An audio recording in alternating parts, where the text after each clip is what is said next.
Ethan Albert.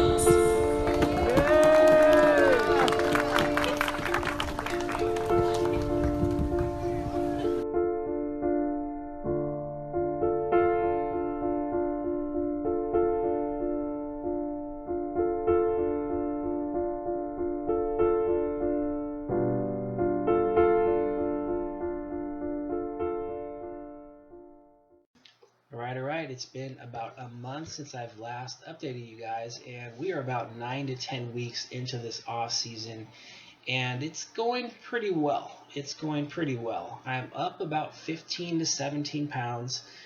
Sure, I'm not as aesthetically pleasing as I once was. I got some fluff going on in my love handles, some fluff in my midsection. But I'm okay with that. And the reason I feel okay with it is that my performance in the weight room has been, steadily improving, since stopping that contest prep.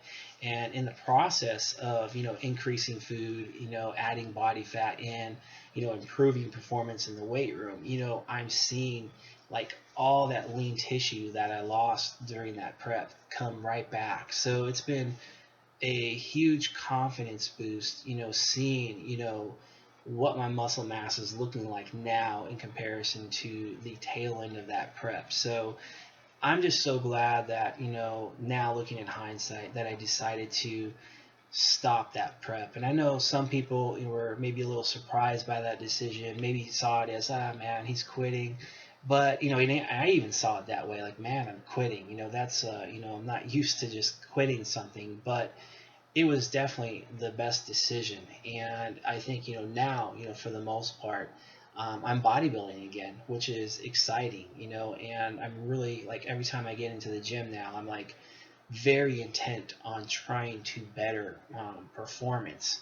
And I think, as far as, my priority in the weight room, it's quality, like quality volume. I know there's a lot of talk on volume. I know we just did a podcast on volume, but for me personally, like I've always been one who focuses on efficiency, trying to get the most out of myself with less. Not in a sense like, hey, I want to be a minimalist, but everything that I'm doing, like in the weight room, it's with intent. So every single set, every single rep, I want it to be of high quality. And, I think a lot when people see my training style, they kind of see the amount of volume I'm doing. It does seem like it's not that much in comparison to others.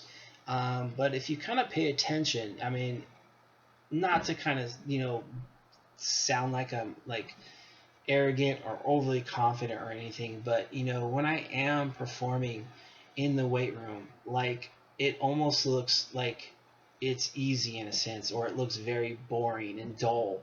And I kind of like compare it to like Tim Duncan in the NBA. That guy, when you watch him play basketball, I mean, he was so sound technically, that it was almost boring to watch. Like there wasn't no flair, there wasn't like wasted motion or anything like that. But he got the job done. So that's kind of how I go about myself in the weight room. It's like every single rep, every single set, high quality, and I'm not asking, leverage. I'm not asking momentum, body English, none of that to help me move the weight. Like I'm not asking for assist. I want to make sure that the musculature that I'm training, like I want that to do the job from start to finish. And even during those, those grinder reps where, you're trying to squeeze out, one or two more reps, and, that's where you can, like, anxiety can get heightened because you're like, oh shit, this is getting heavy, it's getting hard. And if you're not in full control, like you don't have a lot of poise during those grinder reps, that's where it's so easy to get outside of yourself. And then that allows like momentum. It allows the body English to come into play and to help you assist with the lift. And I don't like, not to say that there's anything wrong with asking a little bit of leverage or momentum, as long as it's safe. But for me personally, just my style, I'm more of like that guy who wants it to be like totally uh, as much as I possibly can anyway, to be flawless. For me, it's more about, okay, how can I get the most quality volume out of myself?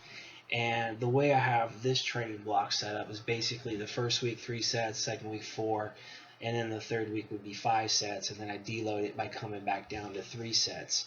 And again, I'm looking to try to increase load. I'm looking to try to increase sets as long as things are like really, really efficient. Like if I'm going from 3 sets to 4 sets, I don't want that fourth set just to be some fluff set that's like RP6. Basically want to make sure that like that 4 set has meaning and has intent, start to finish. I'm squeezing everything out of me in order to get the most out of it. And if I can't do that, then I mean, to me it's like, okay, that's just fluff, that it's just gonna be more fatiguing and I'm gonna have to try to recover from it, but yet it really didn't do a whole heck of a lot for me. So that's basically kind of like been my intent, thus far. Things are going really good from that aspect. I've been able to, slowly here increase volume. I've definitely improved my strength levels. Like the loads have definitely been going up, and that's basically because of the added food. That's because of the added body fat, like just better leverage now. I feel safer under a squat bar, for example. I don't feel like it's going to crush me anymore. So just have better leverage, feel safer. So that added body fat, added food is definitely helping me in that department. But now, like, I'm slowly increasing the volume, and as far as like increasing my sets. And what I'm noticing is that because of each set is of high quality and there's a lot of intent behind those sets, like it's definitely zapping me a little bit more. Like what's kind of holding me back is not so much the ability to, like, my muscles have the ability to move the weight and the volume, but it's more like my connective tissue and how I feel the next day. um, and I think a lot of that has to do with my training age, 32 and a half years in the gym, and my age itself, 47 in a couple of weeks.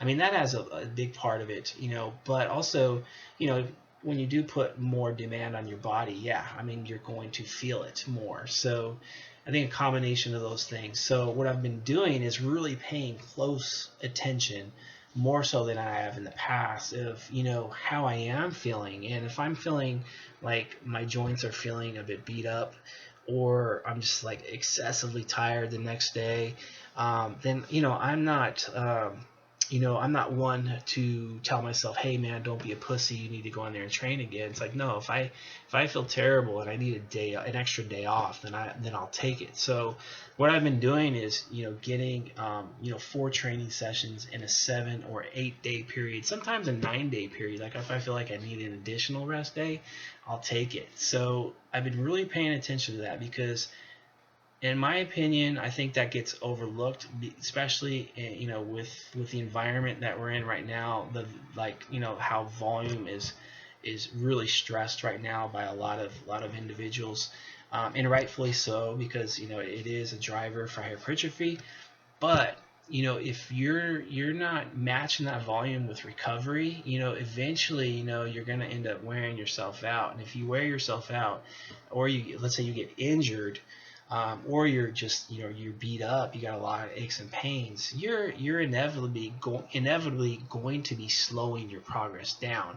So recovery, in my opinion, is just as important, if not more important, than the actual work itself. And that's something that I've been really just trying to pay closer attention to with myself, because I am getting up there in age and training age. So the biggest revisions I've made as far as like my training goes is I did go to a percentage based system as far as like some of my lifts with this block, and that's just to keep me a little bit more honest, because I was noticing that the first block I was either getting ahead of myself and trying to lift a little too heavy, like upping loads a little too quickly, or I was being a little too conservative. So I was just like, okay, you know what, let me just go to the percentage base system on some of my lifts to keep me a little more honest, keep me more in tuned each week, and just to keep me from venturing off in either direction too much.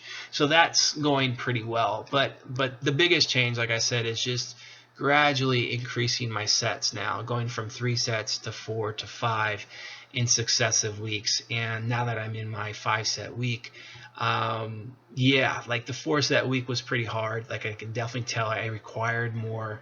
I definitely required more recovery. Definitely felt it a little bit more on my joints. So this 5-set week, we'll see how it goes. Whether or not I can sustain this, like doing a 5-set week, every block, I don't know. I'll see how this one goes and I'll assess it. And, if I feel like, hey, you know what, that 5-set week was a little bit too much, a little too demanding, and, there was maybe a little too many aches and pains that crept up, then probably the next block I would be like, you know what, 3 to 4 sets is more like a sweet spot for me, and I'll just stick with that for a while. So, and keep in mind too is that I think sometimes we all get caught up with, what we were doing last week in comparison to this week. Like, okay, last week I did this much, so this week I need to do more, and then the following week I need to do more. Like, we get caught up in always trying to better ourselves in these short windows. But if you take a step back and you look at a bigger picture, and you're like, oh, okay, yeah, I did more volume this 6 months versus the last 6 months. So sometimes you have to do that, especially, at my age, right? Been training for 32 and a half years. It's not like, I'm going to be able to add, 10 pounds on a lift every single week. It's, inevitably, going to hit a ceiling. So you have to, in a sense, take a step back and look at it from a much, much bigger picture. So anyways, that's kind of where I'm at right now, with the off season. Like I said, I'm up 15 to 17 pounds, eating a lot more food. As far as food tracking, I would say, I'm not 100% tracking. I'm tracking maybe 50 to 60% of the time. The other 50, I'm kind of estimating, using, I don't want to use the word intuition, but I'm using my experience. That's a better word. Yeah, you can be intuitive, but I think when it comes to being intuitive, experience makes you more accurate. So I'm using experience, with my food of, estimating that. So yeah, I don't want to gain a ton more weight. Like right now in the low 190s, I think mid 190s would be maybe the highest I'd want to get to. But I think probably what's going to end up happening, looking in the future, is that I'm going to be off season probably to the end of this year, and then probably, right around November, December, we may start up another prep for 2019. But I want to wait and see where I'm at that point. If I'm continuing to improve in the weight room and it's like, I'm just doing really, really well and I can see differences in my physique, then I may just take like a legitimate, year and a half off season, and not compete until 2020. Yeah, I'm 47, but, I think when we look at guys like Marshall Johnson who compete in their mid 50s and are still kicking some ass, then, hey, I'm a young man at 47. So I still want to bodybuild. That's the name of the game. I want to bodybuild. I don't want to be a competitive dieter every single year. So I love the fact that I'm bodybuilding right now, and I want to keep it that way. So